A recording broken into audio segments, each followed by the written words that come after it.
Hi hello నమస్తే vanakkam శనార్థులు. This is Haritha Ilasagar. Welcome back to my channel Rushi loves. Hi అండి. ఈ video కనుక నచ్చినట్లయితే ప్లీజ్ షేర్ చేయండి, లైక్ చేయండి, సబ్స్క్రైబ్ చేయండి, బెల్ కొట్టడం మాత్రం మర్చిపోవద్దు. ఇప్పుడే వచ్చిన అప్డేట్ ఏంటంటే కేటీవీ ఛానల్ తరపు నుంచి మన కంపెనీకి సంబంధించిన ఎండి సార్ యొక్క బెయిల్ యొక్క కేస్ డీటెయిల్స్ అన్నమాట. ఇది సిఎన్ఆర్ నెంబర్ అనేది వచ్చింది. సో నెక్స్ట్ హియరింగ్ డేట్స్ అనేవి ఇంకా తెలీదు. మేబీ రేపు సాటర్డే, ఎల్లుండి సండే, మా తర్వాత Monday holiday, festival holiday. So Tuesday నుంచి కోర్టు రన్ అవుతుంది కాబట్టి so next week hearing date అనేది మనకి తెలుస్తుంది.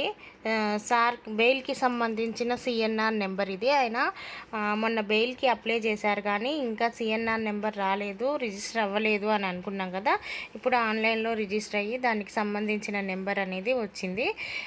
ఆ విషయం గురించి మాట్లాడుతూ ఇన్నాళ్ళు ఎవరైతే మన ఎండి సార్కి సంబంధించిన కేస్ స్టడీ చేశారో, ఇన్నాళ్ళు ఎవరైతే ఫస్ట్ టైం బెయిల్కి, సెకండ్ టైం బెయిల్కి ఉన్నప్పుడు కేసు గురించి పూర్తిగా తెలిసిన జడ్జి ఎవరైతే ఉన్నారో ఇప్పుడు కూడా మన ఎండీకి సంబంధించిన ఈ కేసుకి, ఈ బెయిల్కి సంబంధించిన అది కూడా ఆ జడ్జి గారినే చూసుకోమని స్పెషల్ ఇది మీద ఆ జడ్జికి పంపించడం జరిగింది. సో ఇప్పుడు కూడా మనకి ఇంతకుముందు ఏ జడ్జి అయితే ఉన్నారో ఈ ఎండి సార్కి కేసుకి సంబంధించి ఇప్పుడు కూడా అదే జడ్జి కంటిన్యూ అవబోతున్నారనమాట.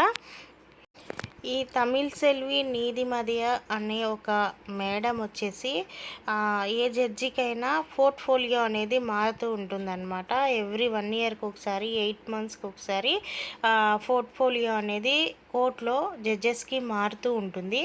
అదేవిధంగా ఇప్పుడు కూడా జస్ట్ 1 మంత్ అయితే ఈ తమిళ్ సెల్వి అనే మేడం ఉన్నారు కదా జడ్జి గారు, ఆమెకు కూడా పోర్ట్ఫోలియో మారింది.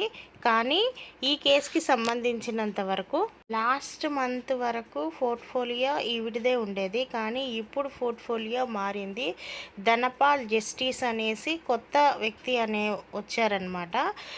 కానీ మన కేసుకి సంబంధించినంత వరకు పోయిన మాసం అంటే పోయిన నెల వరకు అది ఈఓడబ్ల్యూకి సంబంధించిన కేసైనా లేకపోతే బెయిల్కి సంబంధించిన కేసైనా తమిళ్ సెల్వి అని మాత్రమే చూసుకున్నారు. ఇప్పుడు పోర్ట్ఫోలియో మారడం వల్ల వేరే కొత్త వ్యక్తి రావడం జరిగింది. అయినప్పటికీ కూడా ఒక కేసుకి సంబంధించినంత వరకు ఒక జడ్జి ఆ కేసుని కీలకంగా పరిశీలించి ఉంటారనమాట. అంటే కేసు యొక్క పూర్తి స్టడీ చేసి ఉంటారు, ఆ కేసు గురించి అన్నీ తెలిసి ఉంటాయి.